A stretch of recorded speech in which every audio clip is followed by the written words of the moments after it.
In September 2024, a bridge in Dresden, Germany collapsed without warning. 6 months later, a ring road in Berlin had to be closed after inspectors found a crack that had grown unexpectedly. The section was immediately demolished, causing traffic chaos. We could go on because these are just two examples of how far the backbone of Germany's transport network has declined due to neglect and poor maintenance. But help has arrived in the form of a €500 billion fund aimed at revitalising the country's infrastructure, with more than just bridges and railways set to benefit. It's an enormous sum of money, one that you'd think should be able to solve these problems once and for all. And yet, incredibly, people are asking, will it be enough?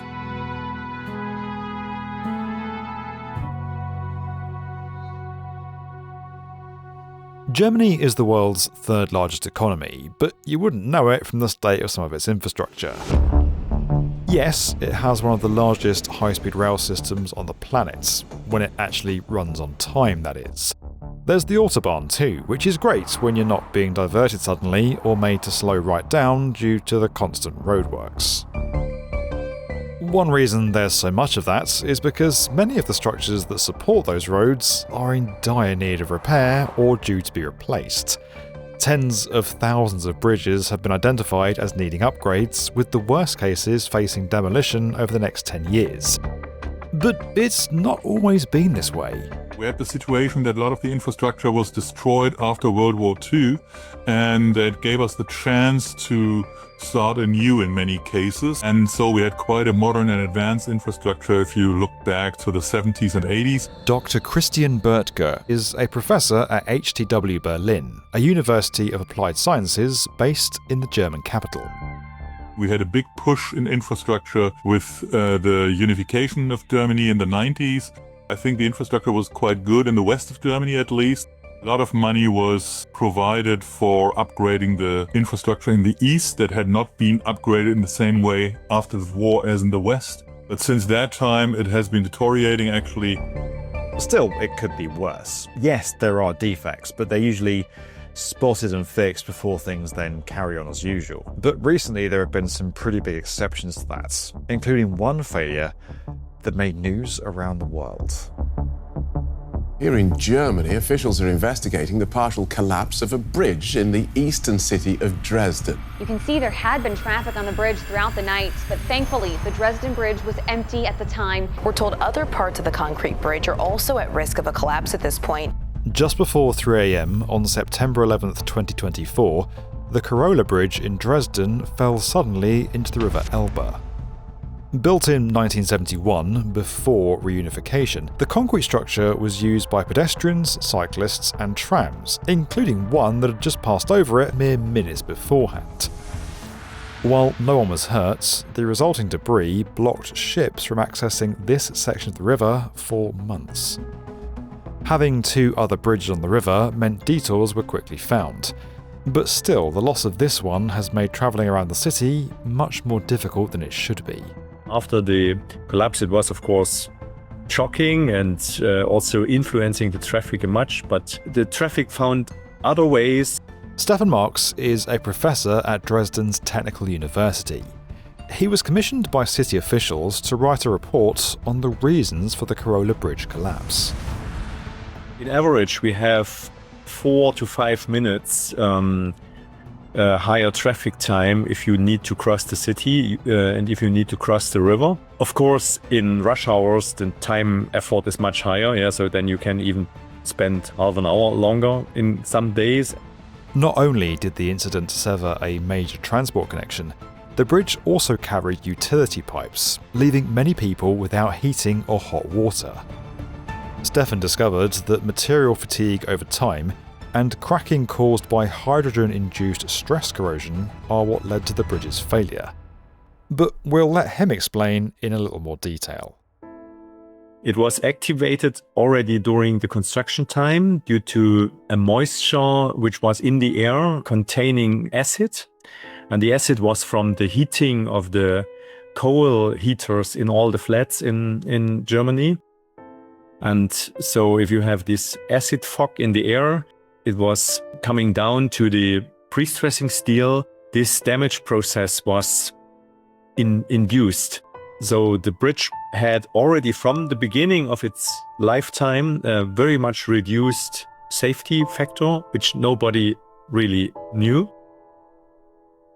So now that you're an expert in hydrogen-induced stress corrosion, you might be wondering, what's next? How can I learn more about these sciencey subjects? And if that's you, then I get it, because I too love mastering how things work and learning how they can go very, very wrong, like in the example we just heard. But to ensure my brain cells don't crumble like that bridge, I have Brilliant on hand to help keep my knowledge intact. Through their scientific thinking course, you can discover how structures are built to last step by step. By experimenting with weights, beams and gears, you learn by doing and problem solving, which is the best way to strengthen your science skills. I found their courses a lot of fun too, but if science isn't up your strava, then don't worry, because they've got thousands of lessons in maths, programming, data analysis and AI as well. To learn for free on Brilliant for a full 30 days, go to brilliant.org/the B1M, scan the QR code on screen, or click the link down in the video description. They've also given our viewers 20% off an annual premium subscription, which gives you unlimited daily access to everything on Brilliant. But until then, let's get back to Germany's not so brilliant infrastructure.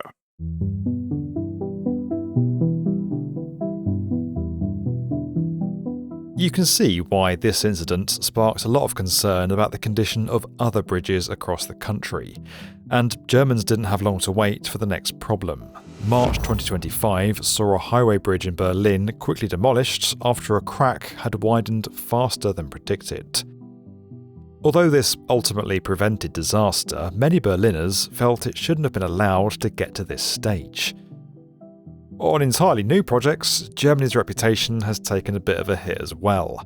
Brandenburg Airport, also in the capital, famously took decades to open because it was marred by bureaucracy and poor management. The same goes for other megaprojects that remain ongoing, like Stuttgart 21 and Munich's new S-bahn line, both of which are hugely expensive and heavily delayed. However, there is at last some good news to report. In March 2025, German Chancellor Friedrich Merz announced a massive spending push. A staggering 500 billion euros, that's around 550 billion US dollars, has now been earmarked for upgrades right across the country. 300 billion euros of that will be given to the federal government for infrastructure projects, 100 billion has been set aside for individual states, and the remaining 100 billion is for climate-related investments. But it's not all being splurged in one go, if that's what you're thinking. This spending is going to be spread out over a 12-year period. It makes no sense to spend 1 year 500 billion extra euro and then next year is empty again. We need a long-term perspective, so this is good. But same time, of course, it's only 40 billion euro per year. And this means it's also spent not only in bridges, it is energy infrastructure, water infrastructure, schools and street traffic as well as railway traffic. In fact, let's bring up some actual data on that. According to a summary from Germany's State-Owned Development Bank, KfW, this is where the funds will be going in the first few years, and it's no surprise to see that more than half the money is being invested into transport infrastructure. Now, obviously, that's a pretty broad category, and it's not yet clear exactly how that pot of money is going to be divided up. But it appears likely that Deutsche, Germany's national railway company, will get the lion's share. One economic research institute claims that almost 19 billion euros has been set aside to support DB in just the first full year of the new fund, which is 2026. That surely will be appreciated, as the operator has stated it needs as much as 150 billion euros to repair and modernise the network up to 2034. Financial issues with German railways are nothing new. The system has been underfunded for decades and has become increasingly unreliable. But now it's got to the stage where big projects, important international projects, are being put on hold. The northern access route of the Brenner Base Tunnel, which will be the world's longest underground rail connection when it completes, is in limbo over financial constraints. While the line itself connects Austria and Italy, one of the lines that's going to feed into it, from Munich, has been temporarily paused.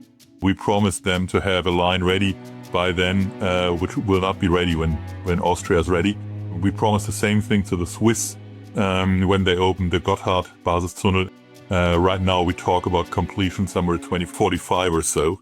The Danish are building a new tunnel connecting the islands of Falster and Fehmarn, and there won't be a connection available on the German side when they are ready. So if you really look around, we are really frustrating our neighbors, and so it's really a very disappointing situation. Perhaps things are a bit less bleak outside the transport sector? Well, potentially, yes. Several energy projects can expect to be handed a portion of that €100 billion chunk, which will help Germany transition to a more climate-friendly power supply. Investing more in hydrogen infrastructure and renewables is how it plans to do this, and it's already made a head start on that with some truly amazing feats of engineering. Take the SuedLink, for example, a massive underground high-voltage power link that will become the longest of its kind in the world when it completes. At more than 500 kilometres long, it'll transport electricity generated by wind farms in the north of Germany to the southern end of the country, which requires finding a way around some difficult obstacles. A 5-kilometre tunnel is being excavated so the cable can pass 20 metres under the Elbe River and through areas with high levels of groundwater. Yes, that's the same river where the Dresden Bridge collapsed. Okay, but how is it that Germany is able to spend all this money now, and why couldn't it have just spent it all before? Well, it's all to do with something called the debt brake. It's a constitutional rule in Germany that caps new borrowing from the federal government at 0.35% of GDP. Over the years, that's prevented Germany from loaning large sums of money to invest in new infrastructure. But this new fund is an exception to the rule. It's been organised outside of the debt brake, meaning they can splash out in a big way. And the reason it can be done now is that Germany's debt to GDP ratio is a lot better than countries like France, Italy, the UK and the US. However, some have raised concerns about how the new money will complement the usual funding. In other words, what would have been supplied by the local and national governments in a normal year. The German Economic Institute found that Deutsche Bahn's €19 billion injection comes at the same time that almost €14 billion of rail investments have been cut from the federal budget. So it's less of an increase overall than it first appears, and it's a similar case with road bridges and digital upgrades.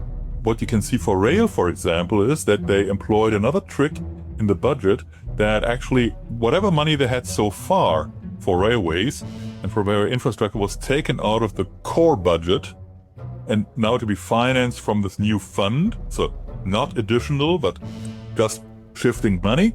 And that gives you more room in the core budget for all kind of wonderful things that politicians want to give to their voters.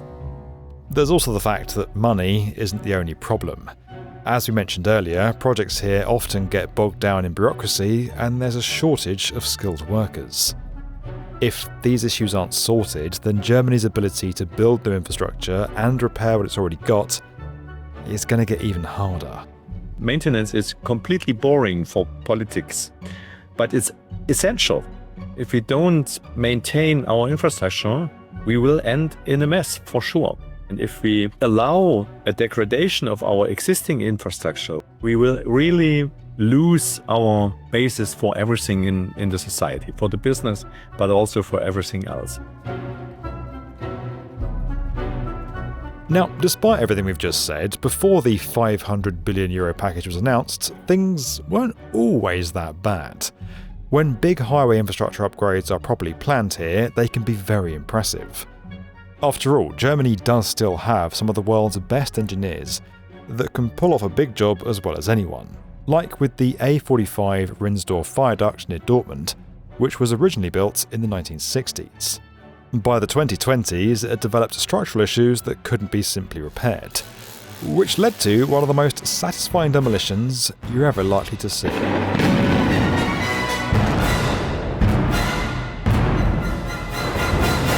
Wunderbar.